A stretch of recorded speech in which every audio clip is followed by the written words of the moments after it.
Bonjour, nous allons vous présenter la saisie d'une poutre-voile ainsi que le calcul d'un robot Millennium. Une interface dédiée aux poutres-voiles est prévue à cet effet. Vous y retrouvez une élévation ainsi que la possibilité de définir les caractéristiques géométriques de votre poutre-voile. L'utilisateur peut modifier, bien sûr, la longueur, les largeurs d'appui, la présence ou pas de raidisseur, les conditions au niveau des appuis, ainsi que la section rectangulaire en T ou quelconque. Vous pouvez spécifier des ouvertures dans votre poutre-voile, elles peuvent être rectangulaires ou circulaires. Il suffit de rentrer les différentes caractéristiques de l'ouverture, position relative, dimension, ainsi que la travée concernée. Une fois cette poutre-voile saisie, il est très facile de venir modifier les caractéristiques d'après le tableau de données. Concernant les charges, l'utilisateur peut rentrer différentes natures de charges, permanentes, exploitation, vent, etc., mais aussi différents types de charges, linéaires, concentrées ou surfaciques. Des natures dépendent les coefficients de combinaison automatique suivant le règlement spécifié par l'utilisateur.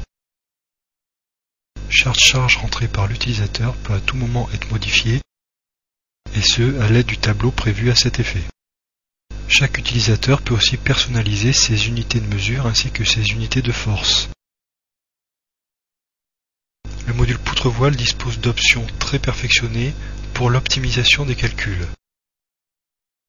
Vous pouvez utiliser la méthode BAEL ou la méthode élément fini, choisir les caractéristiques du béton ainsi que des armatures, principales, réparties et des treillis soudés. Vous avez accès à la base de données des différents treillis soudés. Cette base est éditable et modifiable. Il existe aussi des dispositions de ferraillage vous permettant de personnaliser la génération des aciers. Différents onglets répartis par type vous permettent cette personnalisation. Par exemple les ouvertures, les armatures principales réparties, les aciers secondaires ainsi que les formes. Toutes ces préférences peuvent être enregistrées et réutilisées par chaque utilisateur. Avant de lancer les calculs, choisissez la tenue au feu et choisissez l'interface de résultat, par exemple la génération du plan de ferraillage. Si vous avez une présence de réservation, un plan sera prévu à cet effet. Vous retrouvez aussi tous les détails des différents panneaux, les caractéristiques ainsi que les découpes.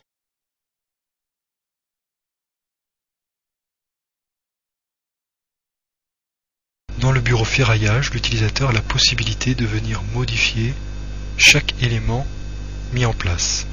Vous retrouvez aussi toutes les caractéristiques ainsi que la position. Chaque barre de la poutre-voile est repérée et modifiable par l'utilisateur. Si l'utilisateur fait une modification, le logiciel vérifiera si cette modification est acceptable par rapport aux sollicitations appliquées sur cette poutre-voile. Le cas échéant, un message d'avertissement apparaîtra.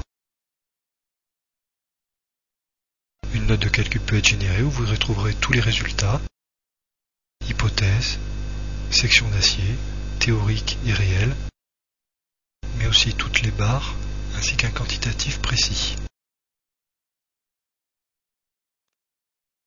Nous vous remercions pour votre attention.